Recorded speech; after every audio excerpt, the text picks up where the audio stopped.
Imagine o silêncio, aquele que antecede a execução, o vento que balança as árvores de uma Paris já imersa em agitação política e transformações, o relógio que parece marcar o fim de uma era, o fim de um ciclo, o último ato de uma tradição que por séculos moldou a história de um país.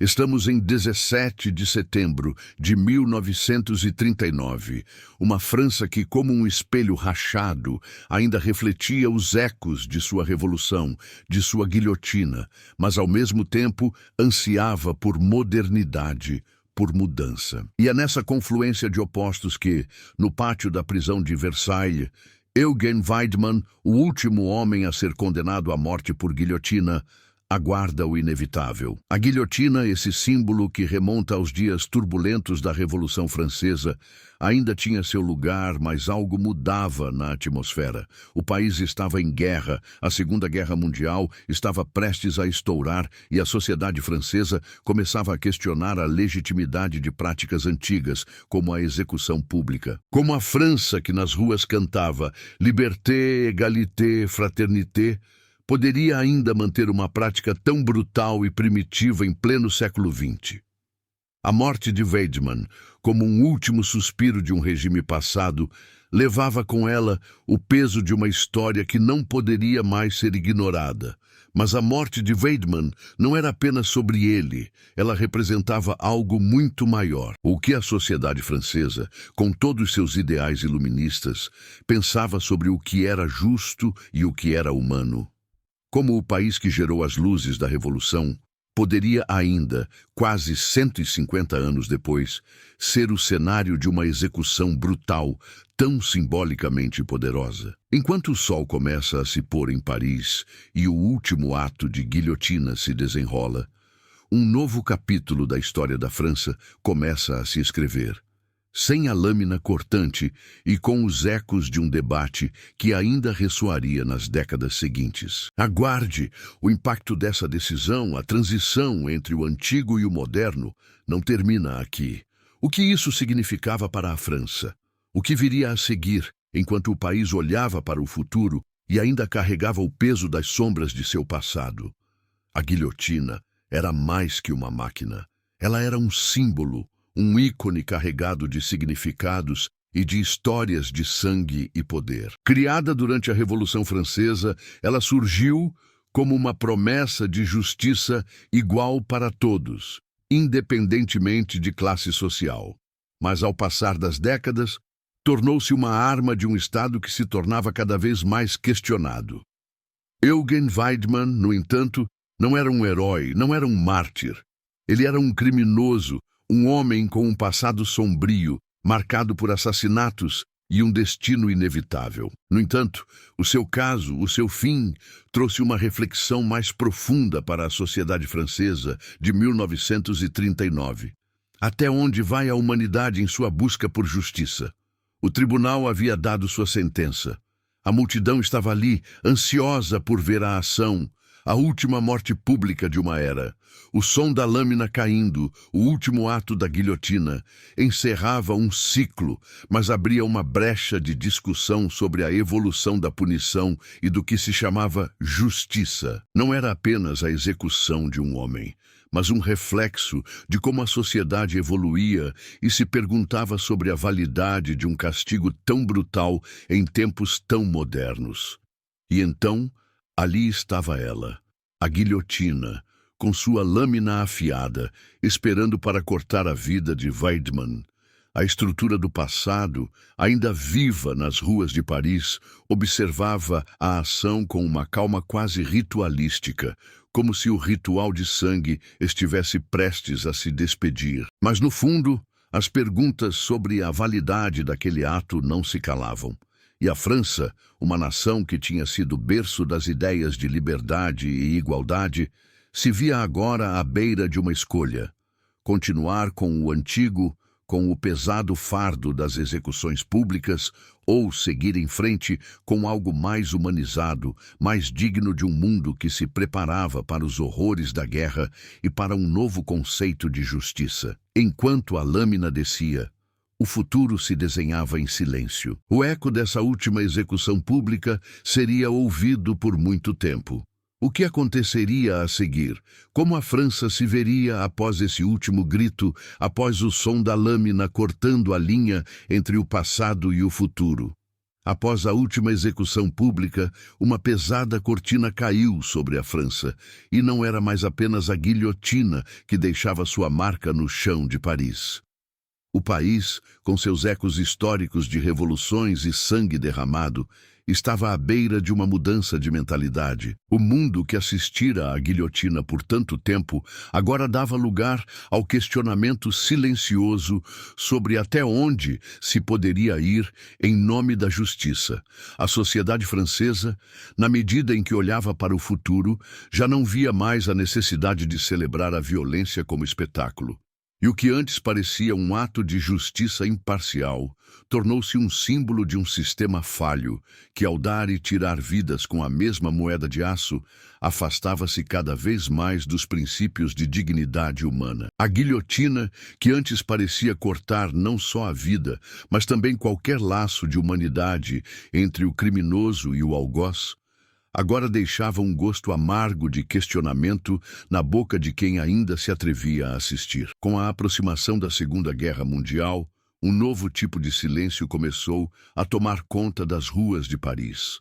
O Estado, já tão envolto em suas próprias falhas e desafios, precisaria lidar com uma guerra interna que não poderia mais ser resolvida com aço ou sangue. A pergunta agora pairava no ar. Em que momento a moralidade de uma nação se redefine, especialmente quando a própria sociedade se vê no meio de um cenário global devastador? A punição e a justiça estavam em jogo, mas o que elas representavam no novo mundo que estava nascendo?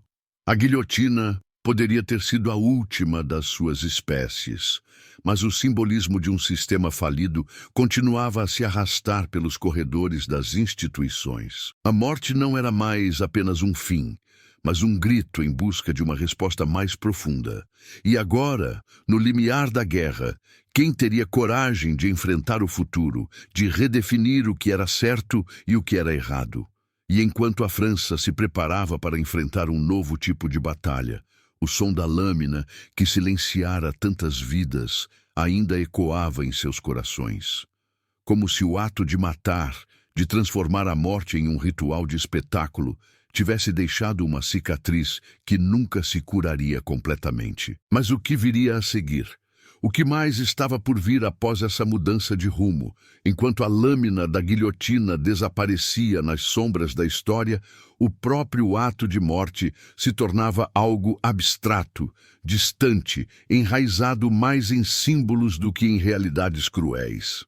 Para muitos, a execução de 1939 representou a despedida não apenas da guilhotina, mas de toda uma era de soluções brutais, de uma civilização que parecia incapaz de encontrar respostas mais humanas para os dilemas que enfrentava. Mas o que a França realmente estava deixando para trás? Estaria ela se afastando de um ciclo de vingança e dor? Ou, talvez, abraçando a incerteza de um novo caminho, onde as velhas respostas não mais serviam?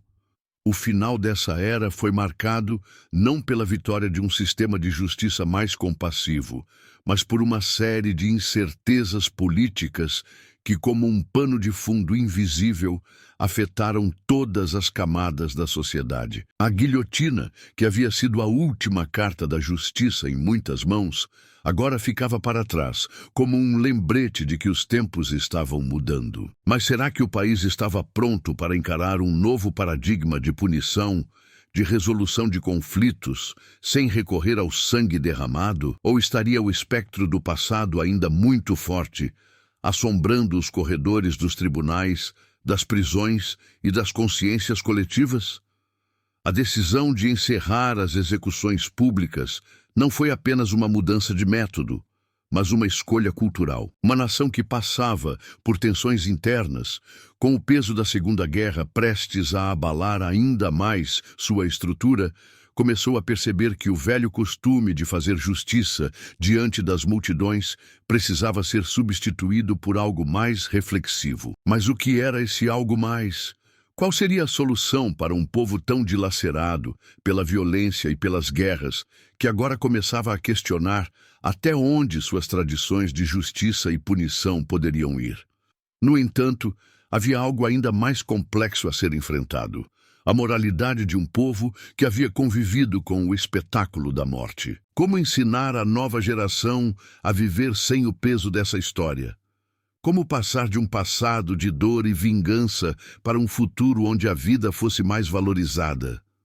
Mesmo com a guilhotina desaparecendo, ainda pairava no ar a grande pergunta: até que ponto uma nação poderia se curar se ainda existiam resquícios de sua brutalidade em cada esquina da sociedade? E qual seria o próximo passo para uma França que não sabia o que fazer com as cicatrizes do passado, mas sabia que precisava seguir em frente? A guilhotina caiu pela última vez, mas o eco desse ato reverberou nas mentes e corações de todos que viveram aquele momento. O que fazer com um legado de violência tão imponente que parecia, ao mesmo tempo, condenar e preservar a memória de uma era? Para muitos, aquele último estrondo da lâmina foi uma libertação, mas, para outros, foi o fim de um símbolo que, por mais sombrio que fosse, representava uma forma de controle. O medo da justiça rápida e severa desaparecia, mas o temor do que viria no lugar dessa velha ordem continuava a assombrar os cidadãos, que viam, na sua evolução, o nascimento de algo ainda mais imprevisível. A questão que logo surgiu não era apenas a de saber se aquele ato histórico havia sido moralmente justificável, mas o que a nação, como um todo, faria com o futuro da sua própria identidade. Em um mundo que se fragmentava com o avanço das guerras, com a ascensão do nazismo e o prelúdio do que seria a Segunda Guerra Mundial, a guilhotina foi mais do que uma simples ferramenta de execução. Ela foi um reflexo de uma sociedade que se via impotente diante da brutalidade humana. Então, a grande pergunta se impôs: seria possível uma cultura que, por séculos, fora formada em torno de um ciclo de vingança e justiça implacável, ser capaz de reinventar-se? E assim, o próximo capítulo começou a se desenhar, não na lâmina, mas nas consciências e instituições que se viam obrigadas a repensar não só as suas práticas, mas o próprio conceito de justiça. Mas o que seria essa nova justiça? Como se moldaria esse novo entendimento da sociedade? A nação, com sua história de violência e revoluções, estava diante de uma encruzilhada onde não havia mais resposta simples. A última execução por guilhotina em 1939 não foi apenas o fim de uma era de morte pública. Foi o nascimento de uma nova era de incerteza, onde os padrões do passado, embora questionados, ainda pesavam sobre a cultura nacional. E é nesse ponto de transição que a história toma um rumo imprevisível, desafiando os franceses a encontrar o equilíbrio entre o passado e o futuro. A última execução por guilhotina na França, em 1939, simbolizou muito mais do que o fim de um método brutal de justiça. Foi, de fato, o último suspiro de uma época marcada pela violência institucionalizada, que carregava em si séculos de história. Com a queda daquela lâmina, não apenas a vida de um homem foi ceifada, mas também a própria ideia de que a justiça deveria ser um espetáculo público, realizado com impessoalidade e frieza. No entanto, o ato de cortar com o passado não significa necessariamente um avanço imediato para a humanidade. A nação, mergulhada em um contexto de iminente guerra e mudança social, se viu diante de uma difícil reflexão sobre sua identidade e sobre os sistemas que moldavam a justiça. O abandono da guilhotina, que por tanto tempo representou o poder absoluto do Estado, deixou um vácuo. O vácuo de como punir sem recorrer à violência extrema, e como evitar que o ciclo de crueldade se perpetuasse. Embora o cenário tenha mudado, a ideia de justiça continua a ser desafiada até hoje. A história da guilhotina, que se encerrou naquele dia de 1939, revela que, por mais que tentemos evoluir, os ecos do passado continuam a influenciar nossas decisões e nossas estruturas. O legado dessa última execução permanece, não apenas como um marco histórico, mas como um lembrete de que em cada virada de página da história surgem novas questões, novas formas de controle e talvez novas formas de reparação. O fim da guilhotina nos desafia a repensar a natureza da justiça em nossa própria sociedade. E talvez a verdadeira pergunta que permanece é: seremos capazes de aprender com o que foi perdido, sem esquecer o que, por tanto tempo, fomos como humanidade?